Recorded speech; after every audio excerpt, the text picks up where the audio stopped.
Hello everyone, welcome back to Archana Academy. So students, in this video we are going to do another topic of class 11th microeconomics, and that is properties or characteristics of PPC.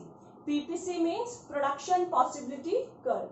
So students, in the last video we discussed the definition of PPC, how PPC is drawn, and what are the assumptions on which it is based.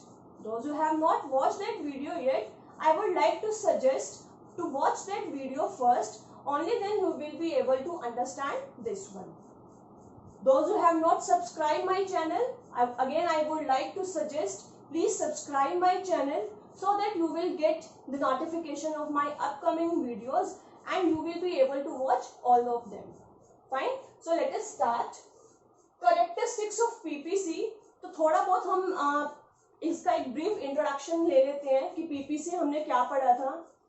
We all know PPC और the production possibility curve. This is the graphical representation of all the possible combinations of only two goods which can be produced in an economy with the given resources and technology. हमारे resources भी given है, ठीक है, and हमारी technology भी हमारी constant है. तो ये हमारा brief introduction है. तो आज के इस वीडियो में हम उस पीपीसी कर्व की कैरेक्टरिस्टिक्स के बारे में पढ़ेंगे. बिफोर मूविंग फर्दर, कुछ एक टर्म्स हैं, क्योंकि अगर हमें उसकी शेप के बारे में रीड करना है तो उससे पहले हमें कुछ टर्म्स को समझना होगा. The three terms are there, so let's first do that. The first one is opportunity cost. I have written the definition. Opportunity cost is the cost of next best alternative foregone. Foregone it means that you have already left, जो आपने छोड़ दिया है. Opportunity cost is the cost of next best alternative foregone. एक हम छोटे से example ले लेते हैं. For example, you are having 30,000 rupees in your hand. Using that 30,000 rupees, you can buy either laptop or a smartphone. अब आप market में जा रहे हैं, you are having priorities in your mind कि आपको लैपटॉप की ज्यादा जरूरत है या फिर स्मार्टफोन की. अब हम ये भी एज्यूम करके चलते हैं कि लैपटॉप की जो प्राइस जो है दैट इज 28,000 एंड स्मार्टफोन की जो कॉस्ट जो है इट इज अराउंड 27,000. फाइन. आपके हैंड में कितने रुपीज थे? 30,000. Laptop 28 and smartphone 27.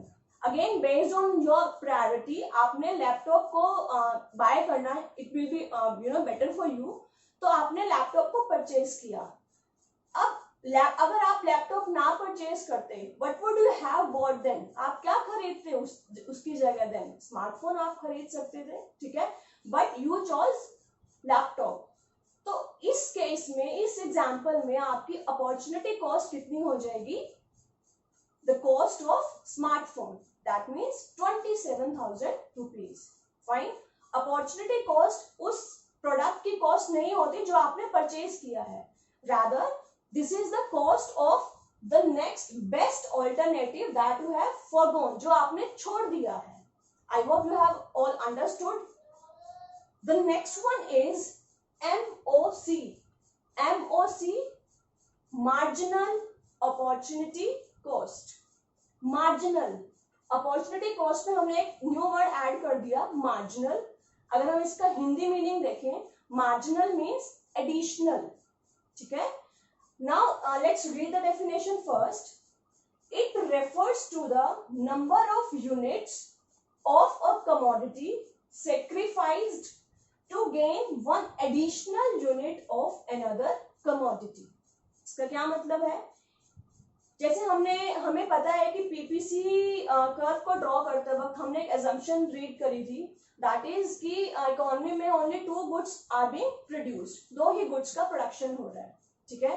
तो एमओसी क्या होती है कि अगर आपने सपोज एक्स और Y two goods are there, ठीक है, अगर आपने वाई का प्रोडक्शन एक यूनिट से इंक्रीज करना है, I am saying by increment of 1 unit, ठीक है, एक यूनिट से आपने y का प्रोडक्शन इंक्रीज करना है, तो x के कितने number of units you are sacrificing, that is known as MOC और the marginal opportunity cost.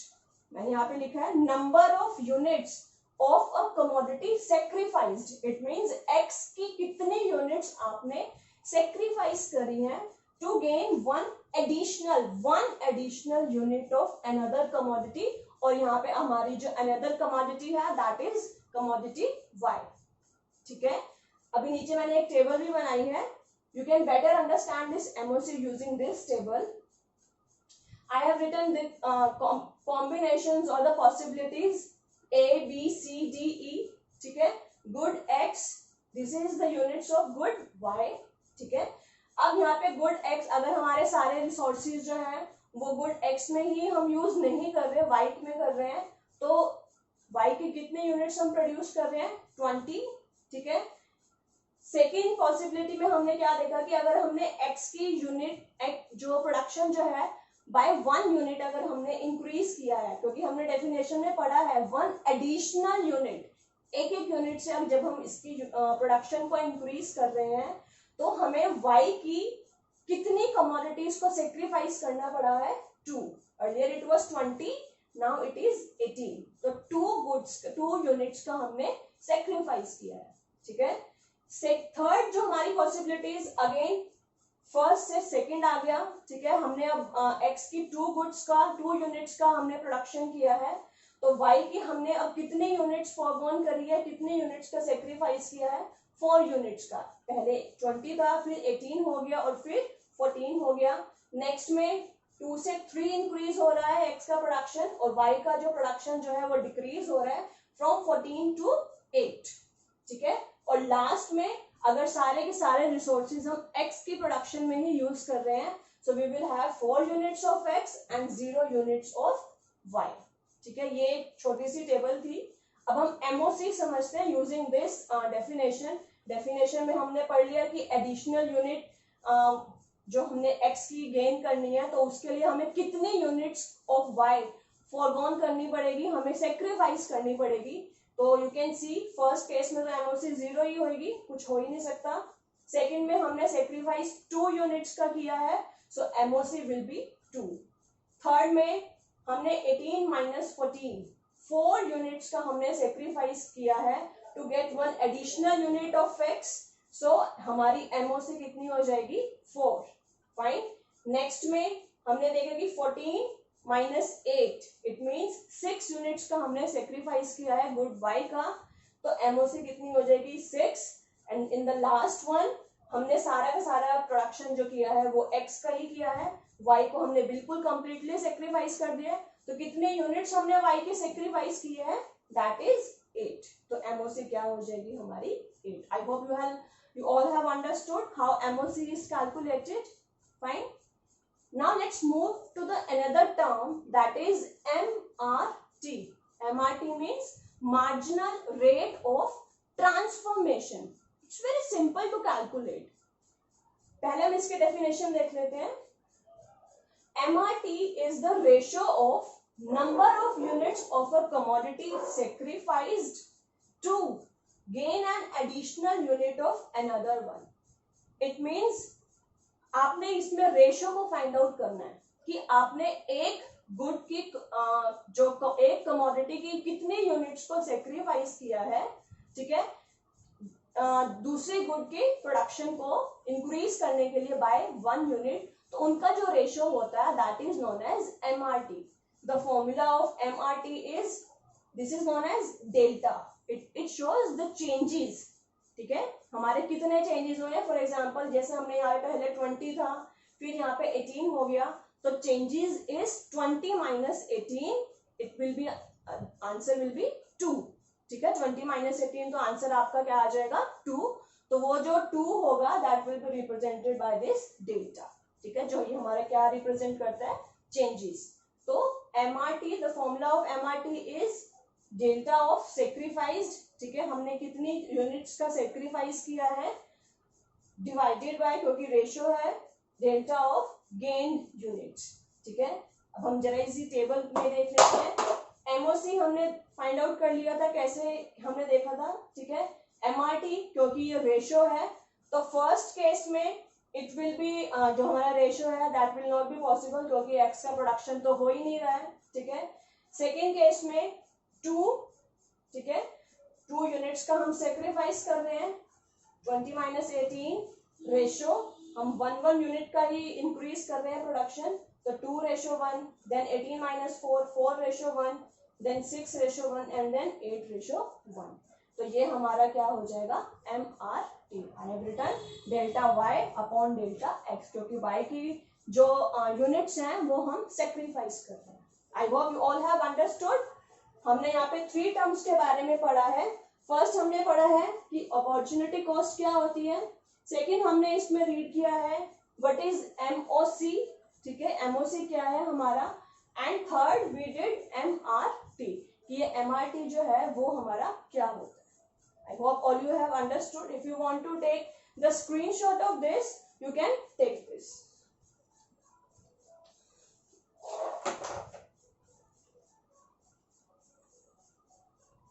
Done? तो अब जरा मैं इन डेफिनेशंस को इरेज कर रही हूं. अब हम अपने मेन टॉपिक की तरफ मूव करेंगे, जो प्रॉपर्टीज हैं. इस टेबल को मैं इरेज नहीं करती.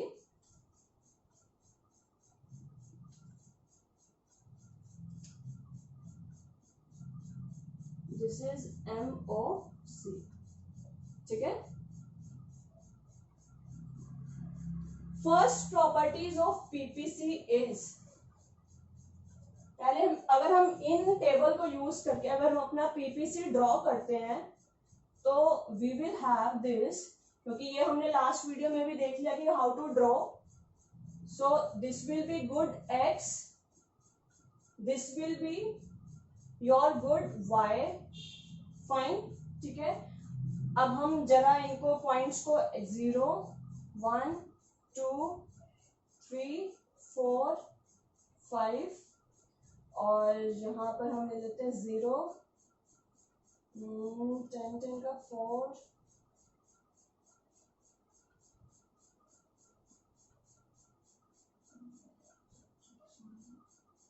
20.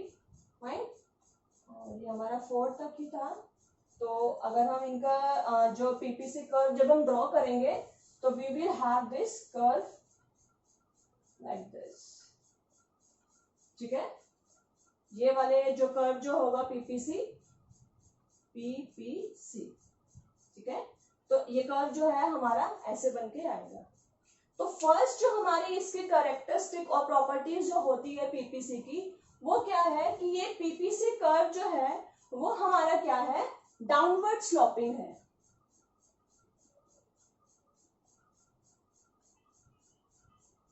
डाउनवर्ड स्लोप मीन्स कि ऊपर से नीचे की तरफ ये आता है. ठीक है. अब इसका रीजन क्या है. डाउनवर्ड स्लोप आपका एग्जाम में डायरेक्ट क्वेश्चन बनता है कि why what is the shape नहीं, why PPC is downward sloping. जो PPC है वो डाउनवर्ड स्लोप क्यों होता है. आपको इसका आंसर क्या लिखना है. PPC is downward sloping. The reason behind this is, क्योंकि हमने यहाँ पे देखा है कि अगर हम एक गुड की प्रोडक्शन को अगर हम 1 यूनिट से इंक्रीज कर रहे हैं तो उसके लिए हमें क्या है, दूसरी गुड्स का मोर देन 1 यूनिट से हमें सेक्रीफाइस करना पड़ेगा. ठीक है. जो हमने MOC में पढ़ा है, the same reason will be applicable. Downward slope क्यों है, क्योंकि अगर हमें गुड X का प्रोडक्शन 1 यूनिट से इंक्रीज करना है तो हमें गुड Y का जो सेक्रीफाइस जो करना पड़ेगा वो हमारा मोर देन 1 यूनिट से होगा. अभी आप हम यहाँ पे जरा चेक कर लेते हैं. यू कैन सी, अगर हम ये पॉइंट लेकर चले, हम मान के चलते हैं ऐसे. ठीक है. और एक हमने ऐसे लिया है. तो अर्लियर इसको हम थोड़ा सा डैश कर लेते हैं सो दैट आपको डिफरेंशिएट करने में इजी है. तो पहले हमारा Y का प्रोडक्शन जो था वो हमारा कंप्लीटली 20 यूनिट्स का था. ठीक है. हमने यहाँ पे 20 से लेस ही लिया है. Y का जो प्रोडक्शन है वो इतना था और X का प्रोडक्शन जो हमारा इतना हो रहा है. ठीक है. पहले Y का प्रोडक्शन हमारा इतना था और X का प्रोडक्शन हमारा इतना हो रहा था. अब हमने क्या है, X का प्रोडक्शन हमने इंक्रीज कर दिया है. ठीक है. तो y का प्रोडक्शन अल्टीमेटली हमारा क्या हो जाएगा, कम हो जाएगा। और आप देख भी सकते हो जो हमारा x में जो चेंजेस आए हैं वो हमारे y के कंपैरेटिवली जो चेंजेस जो हैं वो मतलब हमें y में चेंजेस ज्यादा करने पड़े हैं। क्यों? क्योंकि y यूनिट्स का सेक्रीफाइस हमें ज्यादा करना पड़ेगा, ठीक है। और जो ये जो पार्ट है हमारा, इसको हम क्या बोलते हैं, opportunity cost.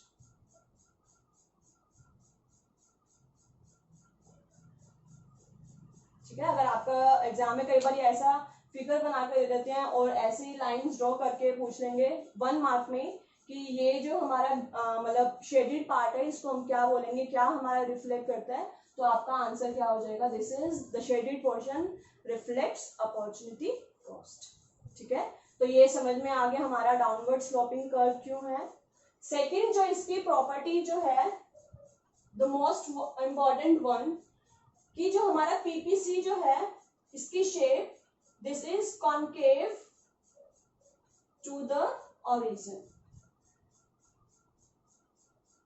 Concave to the origin, concave जैसे आपको याद रखने में इजी है, जैसे हमारी केव होती है गुफा, ठीक है, तो ये ऐसे अंदर की साइड है। इन द सेम वे जो हमारा शेप जो है दिस ऑफ दिस पीपीसी वो क्या है हमारा कॉन्केव। कॉन्केव शेप क्यों है? The simplest answer to write the shape of this PPC is PPC is concave to the origin because of increasing MRT, increasing rate of MRT। आप देख सकते हो MRT initially it was nothing, ठीक है, क्योंकि X का हम production नहीं कर रहे थे, फिर उसके बाद हमारा MRT इंक्रीज होता गया है 2 1, फिर 2 के बाद 4:1, फिर 6:1 एंड देन 8:1। तो कॉन्केव टू ओरिजिन क्यों है ये हमारा, इसका रीजन क्या है, क्योंकि हमारा जो MRT जो है वो उसका नेचर क्या है, इंक्रीजिंग है। इट मीन्स हमें x की 1 यूनिट को प्रोड्यूस करने के लिए हमें बहुत मतलब y को जो हम सेक्रीफाइस कर रहे हैं वो यूनिट्स हमारी क्या होगी, ज्यादा होगी। तो आपको ये जो इसका एक्सप्लेनेशन पॉइंट में आपने ये डाला, ठीक है। So these two properties are there, properties of PPC. First, it is downward slope. क्यों है downward slope? क्योंकि अगर हम एक गुड का प्रोडक्शन कर रहे हैं तो हमें अपने रिसोर्सेज को शिफ्ट करना पड़ेगा, मतलब दूसरे जिसका हम सेक्रीफाइस कर रहे हैं वहां से रिसोर्सेज को शिफ्ट करना पड़ेगा जिस गुड का प्रोडक्शन हम इंक्रीज कर रहे हैं, ठीक है। और हमारा ये कॉन्केव टू ओरिजिन है, इसकी शेप हमारी क्या होती है, कॉन्केव होती है। द रीजन क्योंकि हमारा जो MRT है वो क्या है, हमारा इंक्रीजिंग है, उसकी increasing MRT, just because of this हमारा जो शेप जो है वो कॉन्केव होता है, ठीक है। अब कई बार आपका एग्जाम में ये क्वेश्चन भी पूछते हैं कि do we always have the shape of PPC is concave, क्या जो पीपीसी की जो शेप जो है क्या वो हमेशा ही कॉन्केव रहती है, ठीक है।